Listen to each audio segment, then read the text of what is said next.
Welcome to another episode of Daddy Square, aka the Gay Dad Podcast. It's hard to say three times. Gay Dad Podcast. Gay Dad Podcast. Oh, it's good.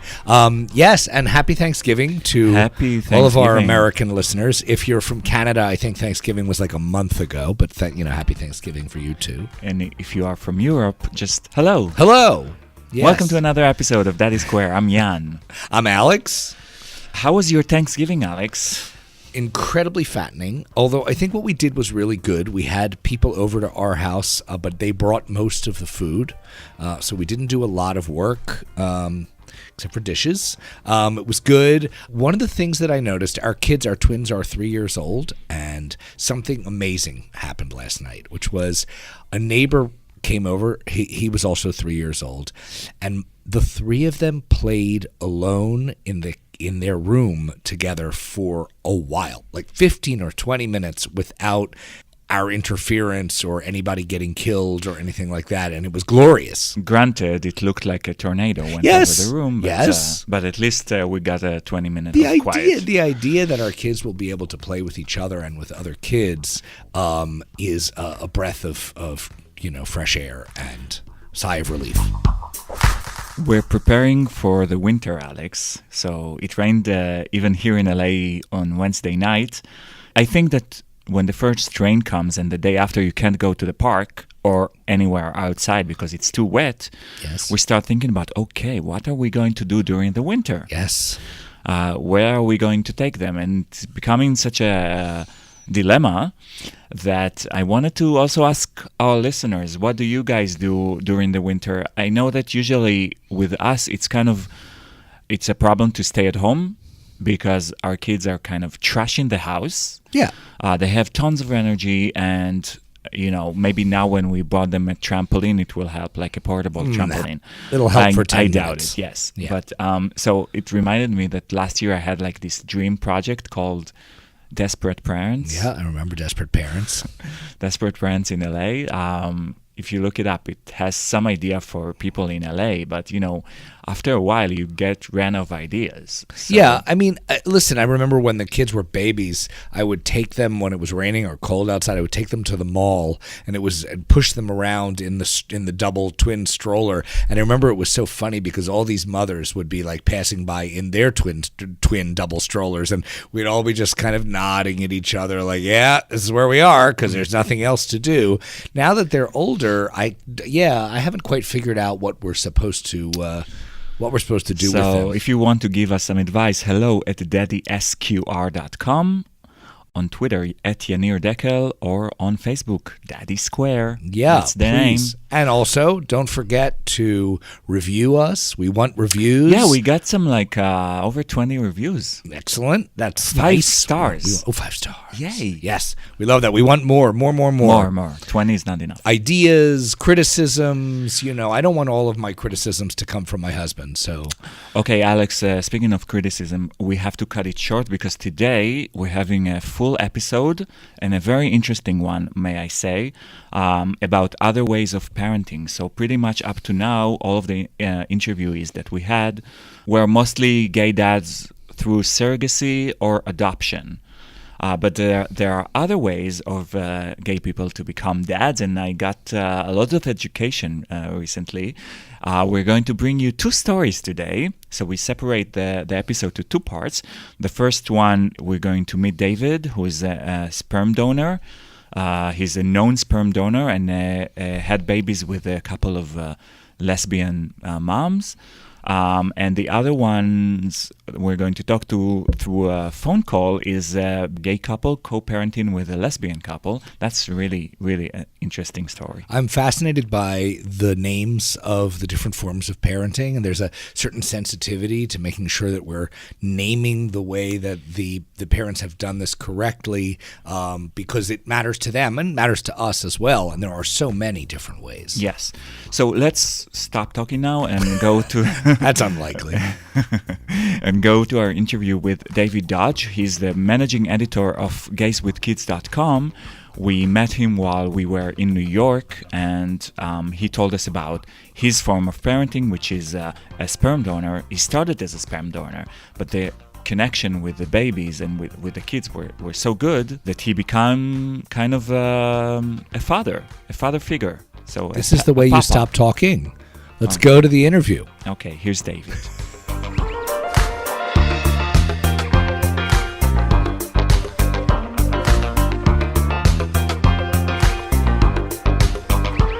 Okay, hi David. Hello. Welcome to our podcast. Thank you for having me.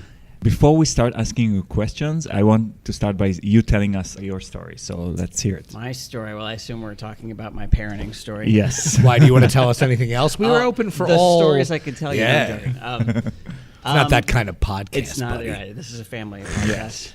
PG-13. Literally. Okay. So about 5 years ago, two of my best friends asked me to consider being a sperm donor to them. And it was something that came out of left field for me. I was 29 years old. I had zero interest in becoming a dad, zero path towards becoming a dad. It was the last thing on my radar. So it definitely threw me for quite a loop. So I spent the next 6 months freaking out about it and talking with my friends ad nauseum. We met up weekly to discuss, like, oh, what if this happens? What if that happens? How involved should I be? Like, These are lesbian couple. Yeah, Yeah, exactly. okay. And at the end of it all, I kind of just realized that even though there were tons of unknowns, I didn't know what it would feel like to be a dad, and not be able to be directly raising the kids. So much was unknown, but it just, at the end of the day, my friends deserve to be parents. They're amazing moms, and I knew that they would be from the beginning. And so it ultimately came down to a decision to help them. So at the beginning, it was this selfless act that I was doing for my friends, and little did I know that I would obviously fall deeply in love with the kids that would come out of this arrangement. And so we have two kids, a daughter who is named Nora. She just turned 4, and a son named Benz, and he just turned 3. And then we have another one on the way due in February. Oh, wow. Breaking news. A lot of people don't know that, actually. My friends and family. Due February?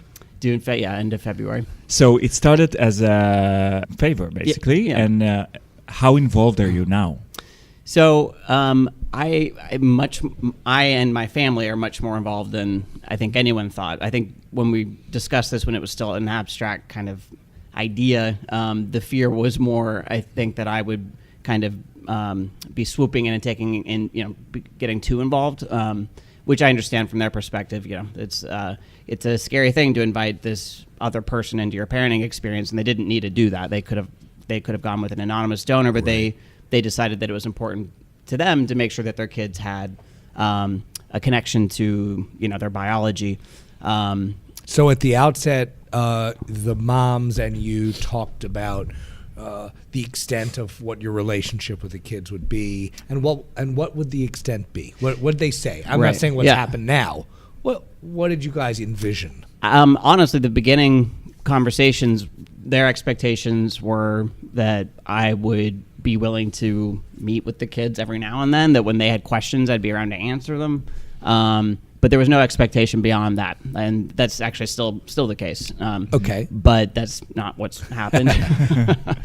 So they originally lived in New York with me. They were in Queens. They had to move up to Connecticut after having 2 kids and trying to make that work in Queens. So, so they live up in Queens, and I see them probably about once a month. You travel? Yeah, I go up there. They'll come down here sometimes. But I mean, honestly, some of the times I see them the most is when my family gets involved. These are the first grandkids for my parents. And they are very excited about it. It's like I cannot, before I had to beg my family, I'm from Salt Lake City, Utah originally. My parents are both still there, and I would have to beg them to come visit me before, and now I cannot get rid of them. They're here all the time. And my friends, it's really just kind of an open door. It's transformed into this thing that none of us really expected. Like, there are moments when my family wants to come out and visit, but I can't be there because of work or travel or whatever, and my family will just go and straight to Connecticut. Yeah, exactly. Like, I'll find out after the fact that these arrangements are being made. I'm like, oh, you're going to see my kids. That's awesome. Okay, but it couldn't be a better arrangement. It's been. So they call you daddy? They call me Papa. Okay. Yeah. Papa. It's so gentle. And the compromise, I mean, it was this is something that every donor has to go through, is the name game. So for me, they were originally wanting to call me an uncle. And so that I didn't really have a whole lot of especially before the kids were born. Like, I didn't really care what I was called, except for I did not want to be known as an uncle, because I kept picturing this like Jerry Springer moment when the kids were old enough to be like, "Oh my God, Uncle David's my weird. daddy." Yeah, right. So I mean, and I know, like, I will caveat that by saying I know a lot of donors that works perfectly fine for, Right. and that's Yeah. great for them. But for me, I was like, I just don't want to, predicate this whole thing on something that's going to be kind of like a weird mental hoop for them to jump through later. And so other than that, I was like, call me what you want. And so for the moms, they were thinking words like dad and father were kind of indicated more of a parental role than I'm playing, which I'm not a decision maker in this situation. They consult me. I'll give my opinion. They ignore it. And I'm joking. They don't.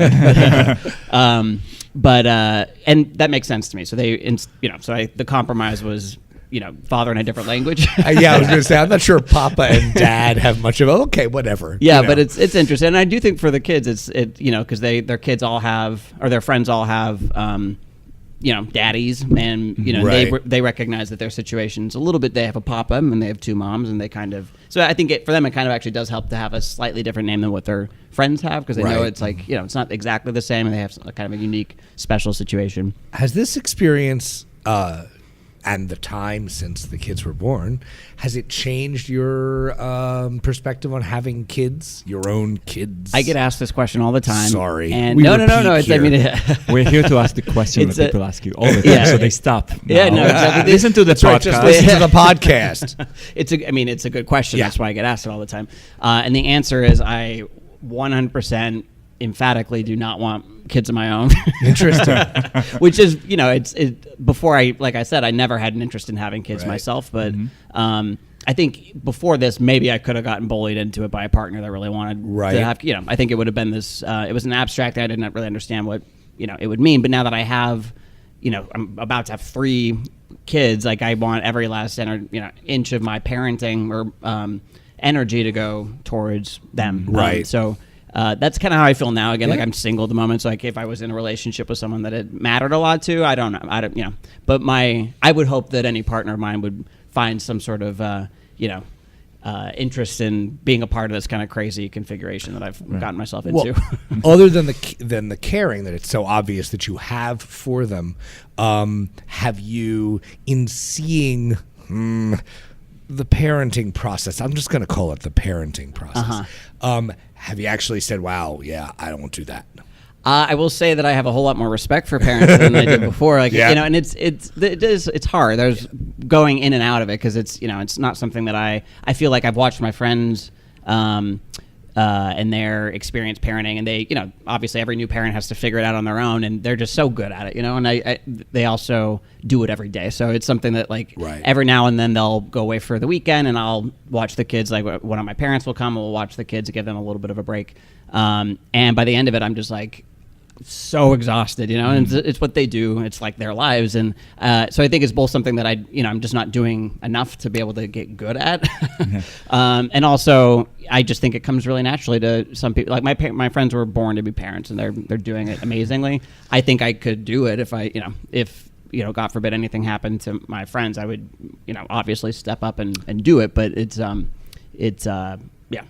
kind of just something that I'm learning about myself, that it's maybe not like my If you biggest- don't mind my asking, Yeah. are you legally established as a whatchamacallit? What do you call that? If God forbid something happens. I'm not, and not. intentionally. I think Okay. we wanted to have zero legal ties for that reason, Understood. just to not complicate things. But it's a conversation that we talk a lot about. I think it's kind of an ongoing conversation. But Raising the kids, when you meet them, do you kind of implement stuff that you like? What am I kind of trying to impart on them? That I don't know. I mean, I kind of, as much as I dislike the term, like the fun uncle or whatever, because that's not who I am. But it is kind of the role I play. Like I feel like my time with them is, it's mostly fun. It's playtime, and it's I'm not like their main disciplinarian. So I think they look at me as, just kind of like this fun guy that randomly comes into their house several times, a month. And so I don't know if there's anything in particular that I'm doing. Do they different. involve you with, let's say, family trips? We do so many family trips. Really? So Yeah. the With my both family, men- typically, yeah. And you and your family and the moms. Yeah. So like once a year since the kids have been born, my dad, my brothers, and I, and the moms and the kids will all go to some beach town somewhere and spend like a whole week together, which is fantastic. And then we've spent the last 2 Christmases together. Either they came out to Salt Lake the second year that this all started, which like blew me away that they were willing to do that, which was incredible. Obviously, my family is like super excited about that. So I mean, it's been when they do their own family vacations, I kind of give them a little bit of a break from the Dodgers because we're an intense lot. So and there's lots of us. So we do plenty of. I think everyone would agree that we do enough family vacations. We don't ever go anywhere, so it's just very surprising to me to hear this. Obviously, you are exposed to many stories of gay dads because you are the managing editor of gayswithkids.com. I am so many gay dads, of which we are a member. Yes, which is very exciting. Tell us a little bit about your job. What do you do? And I mean, this has been kind of a very interesting. I won't call it a side effect because it's a big part of my life now, but consequence of having decided to donate to my friends is that I started writing about it right away. So I started looking for resources when I first donated to see I wanted to see positive examples of other people that had done it, just some sort of like something like that could show me that what I was doing was not the craziest thing on the face of the planet. And all I found were examples of like friends like suing each other and it all going wrong, and it was all only negative examples. So I was like, well, I'm pretty sure that's not going to be our case. So I started writing about it for the New York Times Motherload blog. I kind of chronicled it up to the point of my daughter's birth on a weekly basis, and from that, the co-founders of Gays with Kids, Brian and Ferd, reached out to me and asked me to start writing for them. So I started at Gays with Kids as a writer, and then that kind of grew into the role that I now play, which is the managing editor. And it's just been, so I will say through this work, I have met dozens and dozens and dozens of other donors, people that are in the similar situation to me. All of whom are suing each other? Yeah, no, none of the, and that's exactly where a lot of people that have donated and they're like, oh, thank you so much for giving voice to this. It's, they had a similar experience to me where there was no positive examples out there. And then, other people that have been asked, you ask a gay man that knows a lesbian, that he's been asked, like a lot of, or it's come up in conversation. Wait a minute. Hey, all my lesbian friends, how come you never asked me? No maybe all your gay people without kids. Maybe it's that. All right. But I guess what I found interesting is like as soon as I decided to do this, the amount of friends of mine that were like, oh yeah, so and so asked me, and I said no, or like whatever. Like it's a conversation that happens between gay men and lesbians far more frequently than I think people realize, and it's becoming more and more common. I think a generation from now, this is going to be a very common form of parenting among the LGBT community. It's kind of exciting to. It's really fascinating to hear you say that. I guess I certainly thought about, we have some friends who have done this, but I never really thought about that. It almost implies a new social structure, right? Absolutely. That if it becomes common enough, right now there are new names that are coming out for different types of parenting. Co-parenting between lesbian and gay men before us. So I think it's older than it's absolutely older than I'm definitely not the first person to do this, and the examples go back decades. People have been doing this, but the frequency with which it's happening now, I think, is fascinating. And it's I do think it's going to definitely change kind of the fabric of how and they're pushing the boundaries to where even straight couples, I think, are looking at what gay couples are doing, and they're entering into intentional co-parenting where with non-romantic partners, and people are embarking on parenthood solo so much more frequently now. So I just think parenthood is going to look unrecognizable in a generation. Right-wing Republicans call us. Right. We'd love to talk to you about this. I'm sure this is leave a review on this podcast. That's right. 5 stars. It's happening whether they wanted to. I hear you. So another thing that I wanted to ask about Gays with Kids is how you decide which family to feature. All right, so this is what I always say since I started doing this job, is that if you are an LGBT person, and honestly, specifically if you are a gay man, bisexual man, a trans man, you did not become a parent overnight. There's always a story there. There's always. So it doesn't really matter what your story is. There's an interesting story there. Most people have to struggle for years. They have to babies don't just fall into our laps, regardless of your path that you've chosen. Yeah. So it makes my job very easy as an editor because all they have to do is start telling me their story a little bit, and I'm like, that's interesting, you know. Right. So it's not difficult to find families to profile, and people are constantly coming to us and submitting their own stories to us. And I would encourage anyone listening to do that. They can email dads@gayswithkids.com. And yeah, so I mean, it's been a very cool part of this journey is to learn about so many different types of people and how they came to parenthood, and no two stories are the same.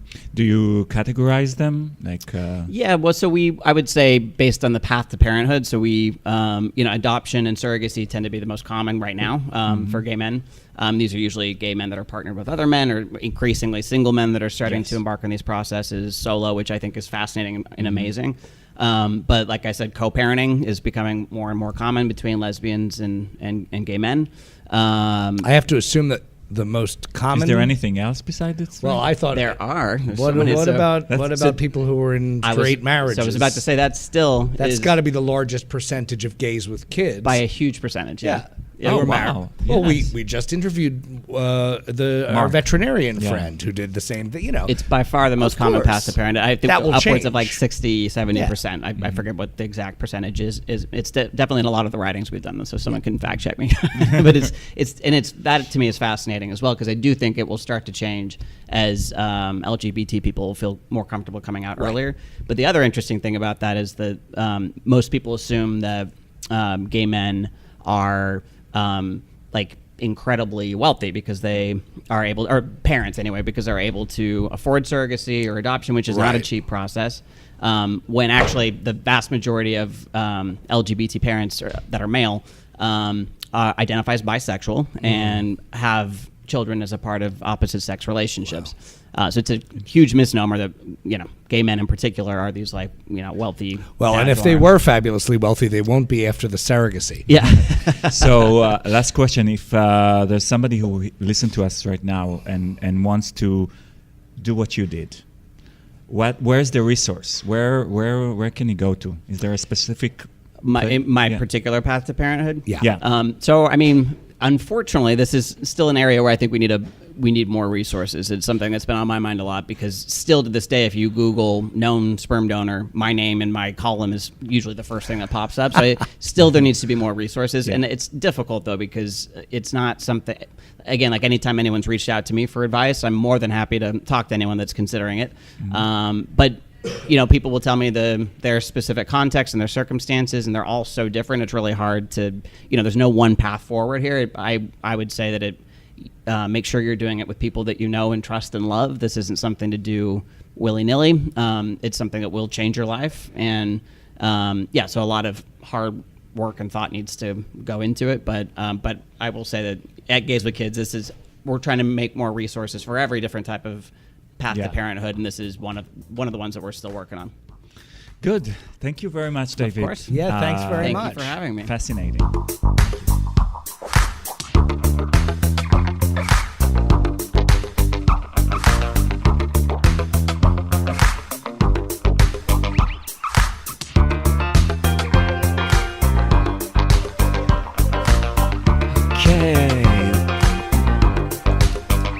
That was David, and what I liked about the interview that he kind of helped me rearrange all of the ways of gay dads that we have. So we have surrogacy, adoption, formerly married to women. We actually had one of these in our podcast, the veterinarian, Mark. Also sperm donation, whether it's unknown or known sperm donation, and co-parenting, which is our next interview is also a part of it. Yeah, so I was really interested in the back-to-back comparison of these two forms of parenting. They seem on their face to be similar, but they're not. In one case, we're talking about somebody who, while he did become very involved and has become very involved, started out as a sperm donor. And in our second interview, we're talking to a couple who actually decided that this is the way they wanted to become parents, as partners with another woman who then became a couple, and that seems so unusual and so out there. But as you listen to the enthusiasm that they bring to this, both the way they started and how it has unfolded, you realize that, my God, there's something really special about this form of family that they've created. And I was very excited by this interview. Let's hear it.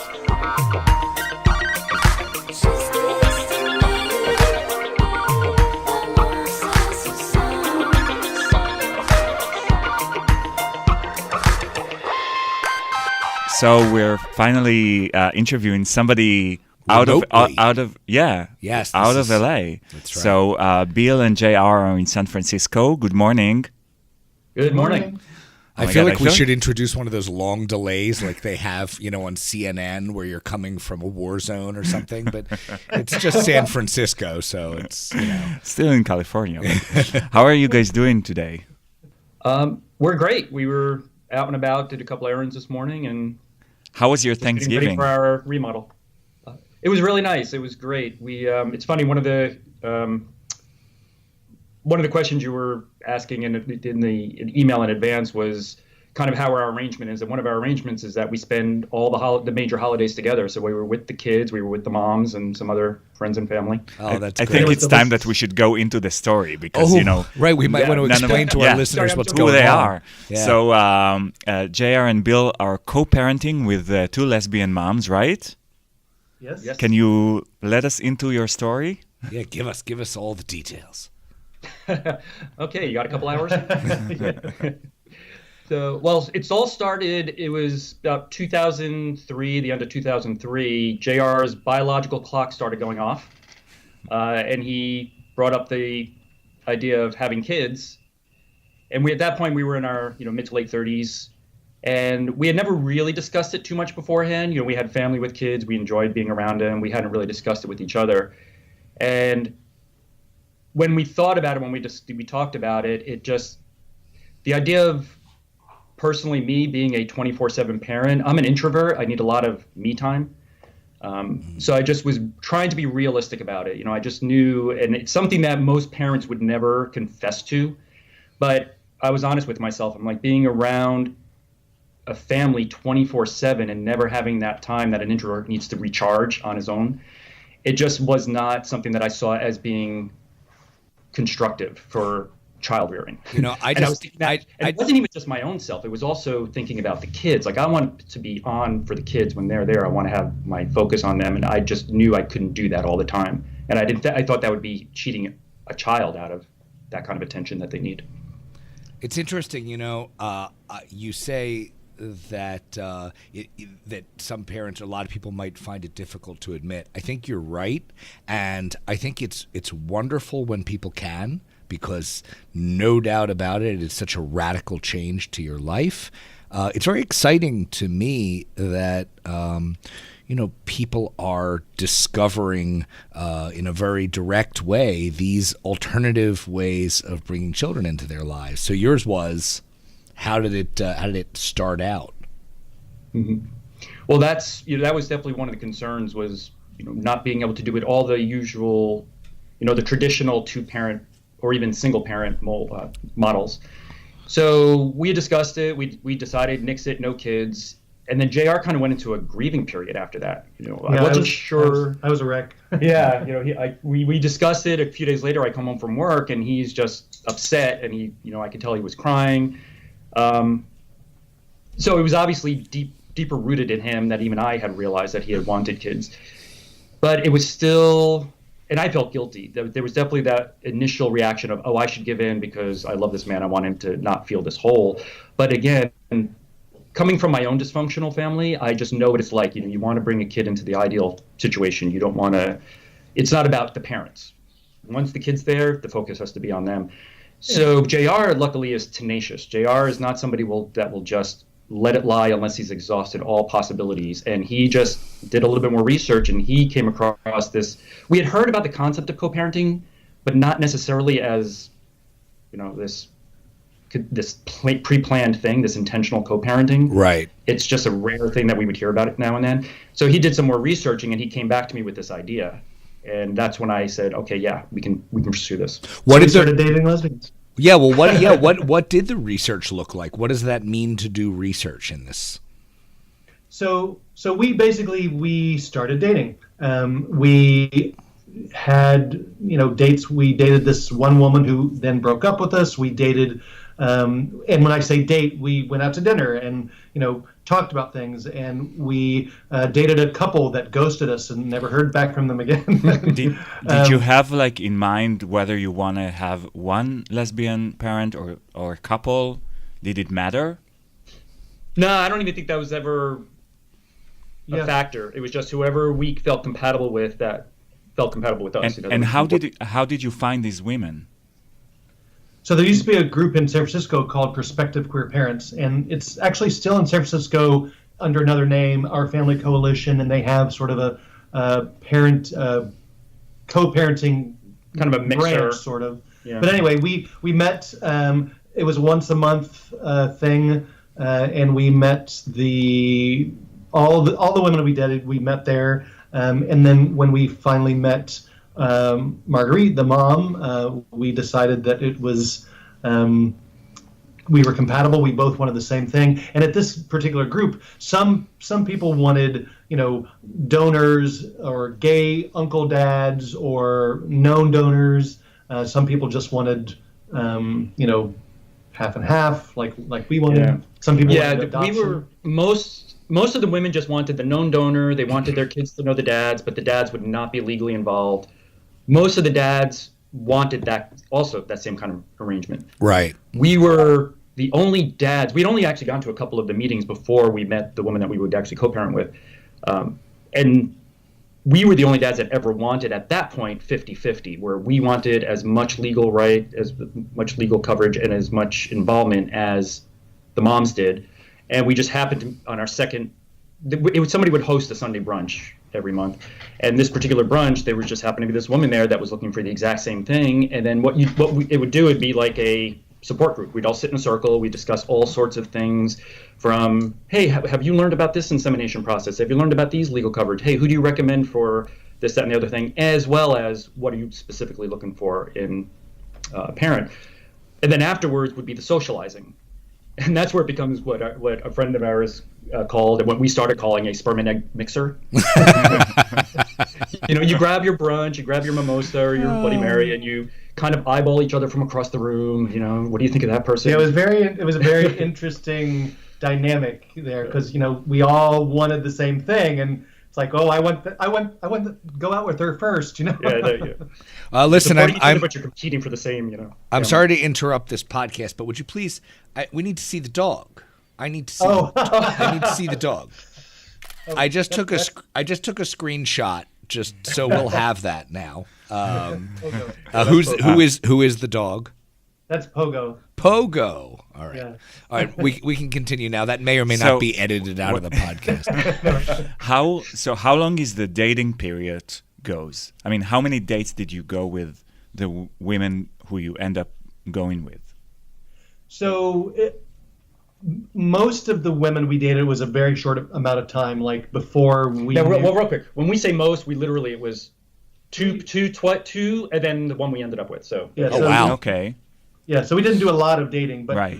But it was dinners, etc. But once we connected with Marguerite, we went out on a couple dates and had dinner and met some of her friends, and then we finally had the talk where we were like, so are we going to be monogamous? Is it just us? Yeah. And once we decided that, then we made it official. We had every Thursday night we would get together. We called it family night, and we would, sometimes go to dinner and talk about, a topic of, religion or education or discipline or finances. And then some nights we would just go out with friends or go bowling or movies, and we did that for about a year and a half. About a year and a half, 2 years before we started the insemination process. Wow. So you're saying that, and I feel a little bit of anxiety. I mean, how can you know that this person is someone you want to get like into this business with. Well, it's not just a business. Also, it's a family. Right. Yes, So- it's forever. Exactly. It's Yeah, forever. you're binding yourself to this other person at a pretty profound level. Well, it's because of all those. That's why we call it dating, because just like dating, you're spending this time trying to get to know this person to see if you're compatible. One of the reasons why, well, one of the things we always stress with co-parenting is personalities are the key. You cannot have a control freak. You cannot have a doormat. Everybody has to be pretty agreeable and flexible and willing to compromise. And that's what we got to know about Marguerite and ourselves during this process. We talked about everything from, okay, what if we find out that there's a health risk for the baby or for the mom? Is abortion on the table? Right. I'm atheist, JR's agnostic, Marguerite's Catholic. She wanted to raise her kids in a Catholic tradition. How are we willing to compromise on something like that? So there are some pretty deep discussions we had, but we were always calm about it and reasonable and rational. And all of this went into a parenting document, which I actually pulled up this morning. We signed that document on this exact day, November 23rd in 2005. Oh, wow. What a coincidence when I pulled it up. Oh my God. But we put it all in I love writing. it. And one of the things that in addition to just the day-to-day compromises as we were going along, we were realizing we're compatible. One of the things she did that we were reassured by is she was single at the time. And she said we should add a clause into the agreement that if she should start to date somebody, that person has no say as a co-parent for at least the first 2 years.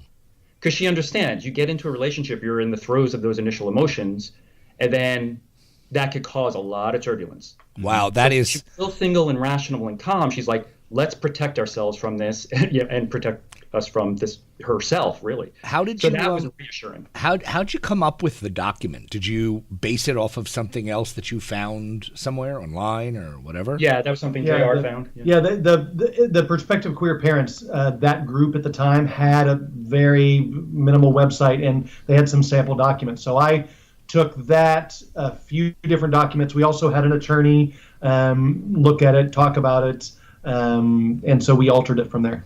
Wow. And it's only 5 pages. Was it uncomfortable at all to do this part, like the legal part? Because here you are talking about having a baby together, and then you have to be nice to each other, and then comes the legal part, which is not so nice, right? Yeah. No, it was, Well, again, that was why we felt comfortable doing this, because we were all so in sync with each other that it wasn't awkward, it wasn't painful. JR and I are open books about our lives. We're very, here we are, take it or leave it. There are things that society might consider, you just don't talk about that. And we're like, yeah, you do. Especially when it's something like, bringing a life into the world. You're bringing a future adult into the world. You want to make sure you're doing it right. And luckily, Marguerite was open to that kind of approach. When we started telling family and friends about it, a lot of them grilled us on it. And initially, instead of it being, and we had already talked to Marguerite for a while before we broke the news about everything. So when we started telling people that we were going through with this, they started bombarding us with questions. And the initial reaction was, why can't you just say congratulations like everybody else? I can understand some questions, but some people are like, oh my God, I can't believe you're going to do that. But in hindsight, or even as we were still getting those reactions, we came to appreciate it. We're like, you know what? This isn't just something that should not be done, but this is something that every prospective parent should have to go through. Yeah, I don't care, even if you're the traditional, straight mom and dad family, if you're going to bring lives into this world, you need to make sure you've got all those things considered and planned. So what you're saying is this is a full-throated support for prying and, in very deeply involved friends and parents, just prying into all of your business. That's what you're saying. That's a good thing. We need more of that. Yeah, I mean, it's always about approach. Definitely it's about approach. Ask the questions, be concerned. It's because we realized that's where it was coming from. It was a sense of concern. Right.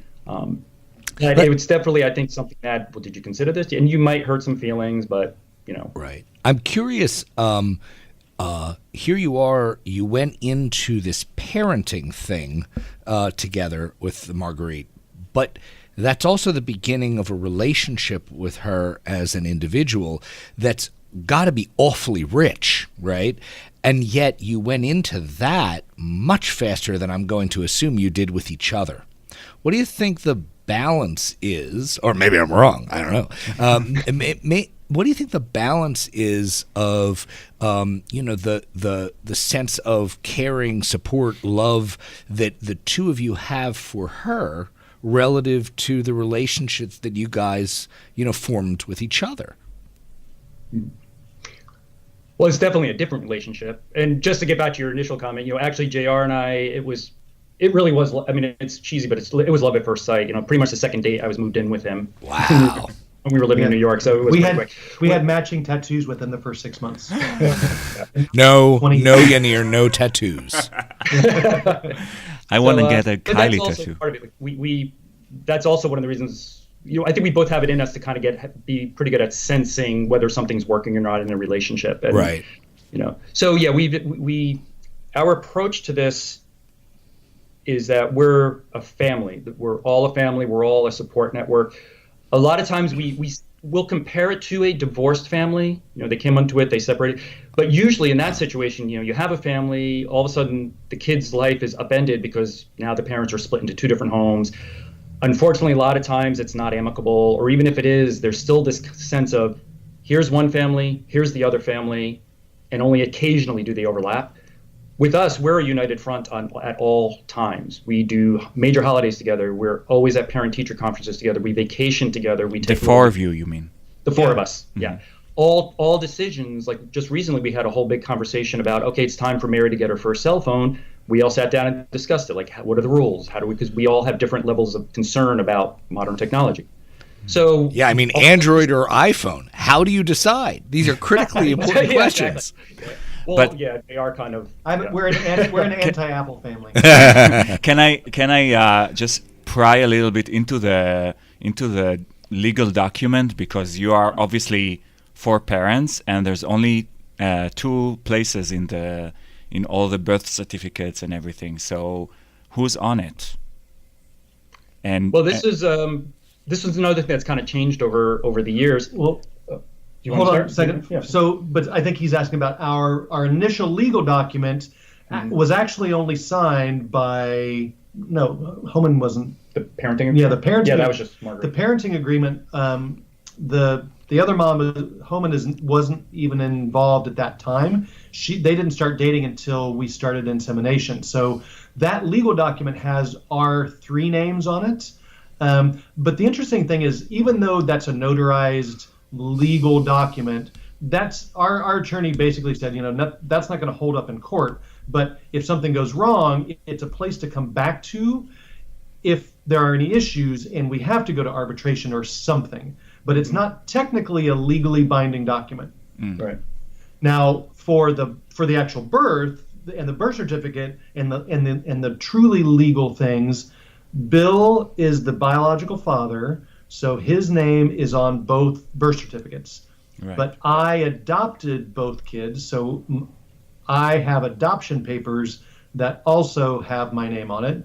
And in California, you can choose whether to leave the father's name on the birth certificate after the adoption, and we chose to leave Bill's. So legally, I'm the father, but we both have documents that say we're the father. Yeah. Wow, so that's And interesting. what So about the the state, mothers? So they don't have. well, the mother, the And then birth the biological mother, hers is the other name on the okay. birth certificate, and she has the other 50-50 legal coverage. Oh. So if interesting I and understand what, complicated. yeah, it's pretty complicated. So if I understand what that means, it means that as far as sort of legal guardianship is concerned, one of you at a time can have legal guardianship, but the other is in fact recorded as the biological parent. Yeah. Right. And legally, because we're married, he's also legally the step parent, which also comes with rights. Yeah, Oh, there are a lot of interesting. legal coverage. Yeah. How far do you guys live from each other? About 20-minute drive. We're all in San Francisco, but it's about maybe a 20-minute drive. I see. And can you just tell us a little bit about how does the week work on an average week in terms of where the kids are? And actually, before we move on from the legal coverage, just as kind of an educational thing for the listeners. Yeah. So a few years after we had the kids, at the time, you could only have 2 legal parents in California. A few years ago, State Assemblyman Mark Leno got a bill passed, so now it's legal that on a case-by-case basis, a family court judge can appoint up, multiple parents. Oh, Wow. So, yeah, Thank so you, Mark. we're honestly we're kind of complacent because we're in such a comfortable place that we don't feel like our family's at risk. Right. But eventually, we will get around to getting that, my own adoption rights back, or my own legal rights back. Man, California is a wild state. I love it. Exactly. There actually is. It's California, and I want to say either Massachusetts or Oregon. There's one other state that has it, but California is, was one of the first. I was interviewed for, a legal paper here in the state by the New York Times when all this was going through the process. It was a big news. Wow. So, but anyway, I just want to make sure that anybody listening that might be considering this, that is an option out there. That yes, now everybody can be the legal parent as long as the judge finds that it's stable, provides the stability for the child. Right. Amazing. So anyway. Okay, so now back where we were. Can you just give us a quick rundown of the way the sharing works of time and kids? So it's about 50-50. Although, we don't, it doesn't, if it's 75-25, it doesn't really matter to us as long as it's all stable. But we have them every Monday and Tuesday. The moms have them every Wednesday and Thursday, and then we alternate Friday, Saturday, Sunday. Oh, wow. So, for example, we'll get them, we drop them off on Wednesday. We didn't have them yesterday, although we saw them for Thanksgiving. Didn't have them today, but we'll get them tonight, and we'll have them through next Wednesday morning, and then they'll be with the moms Wednesday and Thursday. How does the girls feel about that? Well, it's all they've ever known from the very beginning. So that's their reality. They don't know any different. And we've asked them, how do they feel about it? And they're fine with it. They like it. The only downside is that occasionally there's, I left my shoes at mom's house, or my backpack is there, so we have to swing by on our way to school or something like that. But it's their life. I would have assumed that you guys have 2 of absolutely everything. I mean, everything. You know what? We thought that would be the case, and sometimes we did, but something would still end up traveling to the other house, and all of a sudden they have 2 at one house and none at the other. Right. Understood. I can't tell you how many times we have to swing by to get a pair of socks for school in the morning.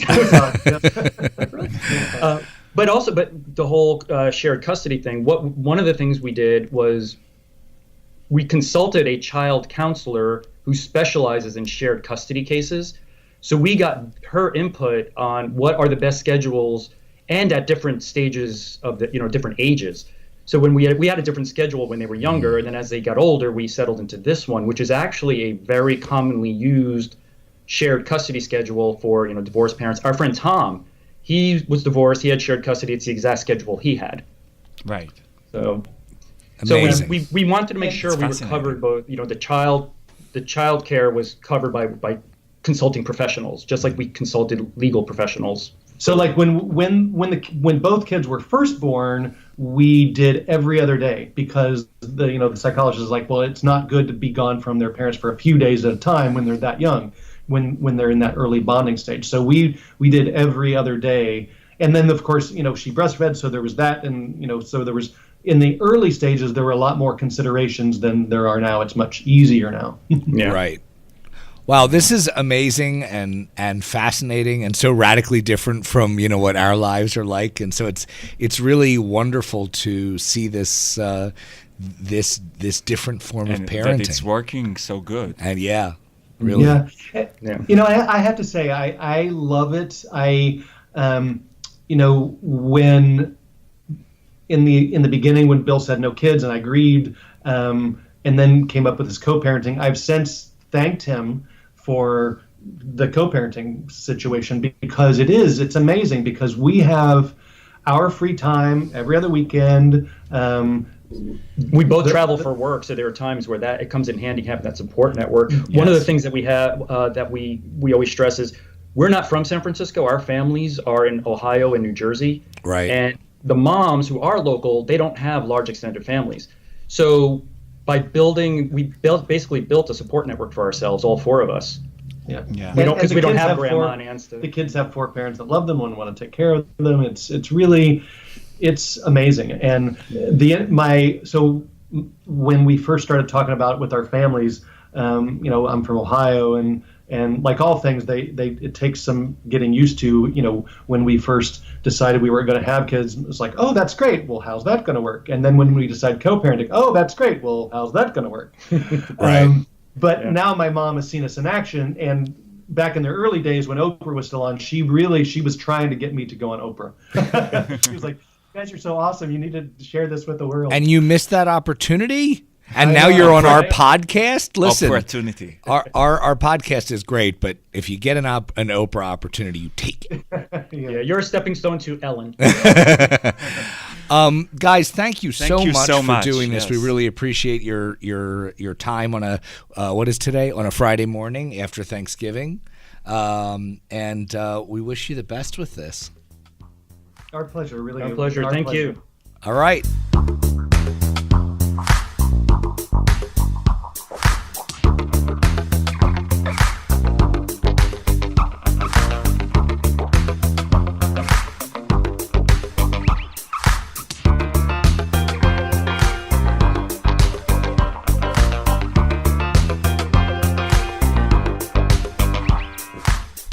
So those were Bill and JR, and as I said before the interview, I really was very excited by the idea of what they did and how they went about it. And I think obviously I'm thrilled that they've found a happy life and children in their lives in a way that worked for both of them. But I think there's kind of something very intellectually exciting to me about this whole, this whole episode. And it's that the more I'm thinking about these different ways of parenting, the more I'm recognizing that what's old is new again. That we think about these things as if they're radical. I'm sure that there are plenty of, right-wing Republicans who think that these are radical things to do. The funny thing is, they're not really radical at all. In a lot of ways, it's the re-embrace of something that we used to have, which is the idea that you go into a relationship or into a life saying, how am I going to plan this out? What is going to work for me? I want children. How am I going to raise them? I think that, since the sexual revolution or whatever it was, the idea was you don't worry about things like that. Marriage wasn't oriented around the idea of family and et cetera. It was only love, right? I love you, so I'm going to marry you. What's exciting about this is we're starting to see that people are returning a little bit conservative, returning to this idea of saying, wait, I have to plan out my life, my future, my children. You're absolutely right. I think that the co-parenting started so long ago that even before the fact that gay men got married and adopted hundreds of years ago. Because I remember when I came out, there was somebody like one of my friends who was a little bit older, who had baby co-parenting with a lesbian person, and my ex now is co-parenting with a straight woman, right, because she didn't find somebody. Right. To marry, and it's become, and she is afraid of being too old, right? Right. So it's been going on for a while, and the fact that they kind of bring it into they're kind of refreshing it a little bit, and I think that it's so well thought. Yeah. I mean, according to what they say, with the whole agreement and everything, that it's I love it. I mean, it's pretty much a good solution. And embracing it so openly that it's possible, A, for other people like our listeners and us to learn about it, but B, that it allows it to evolve because people learn from each other and what their experiences have been like. So this is really powerful, and I wonder whether straight people from areas and cultural backgrounds that are perhaps not as open to gays could look at this and say, oh, wait a minute, I recognize that. I recognize that in the way I was raised or in the way people grew up around me, in that families are not as simple as there are always a mom and a dad. And, this is unusual, but in a way that works. That's it from. Wait, I have sage advice. Oh, you do? I do. I have sage advice. Okay, sage advice. It's sage advice that sort of came to me this morning. I walked out of my house this morning and I saw a man pushing a stroller with twin babies in it.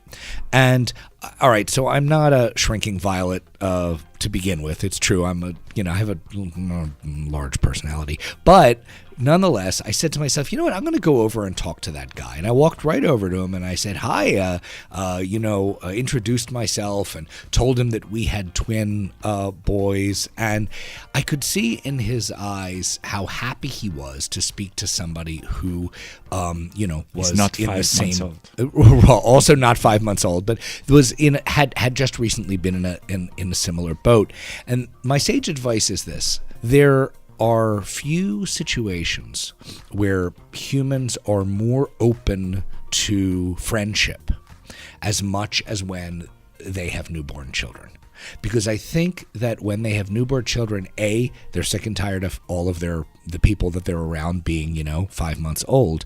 But B, they really need the support of somebody else who has gone through or is going through the same experience. And so my sage advice is this: if you have a kid, consider that when you see somebody with a baby, they would love to hear from you. They would love to feel like, there's somebody who is there to support them, just to talk to them for 5 minutes, etc. It can be very lonely, and I think that it's a great idea to reach out to people with babies. Oy. This is my sage advice day after Thanksgiving. Thank you, Alex. You have a big personality. Oh my God. Personality. It's a family-friendly podcast. Happy Thanksgiving, everybody.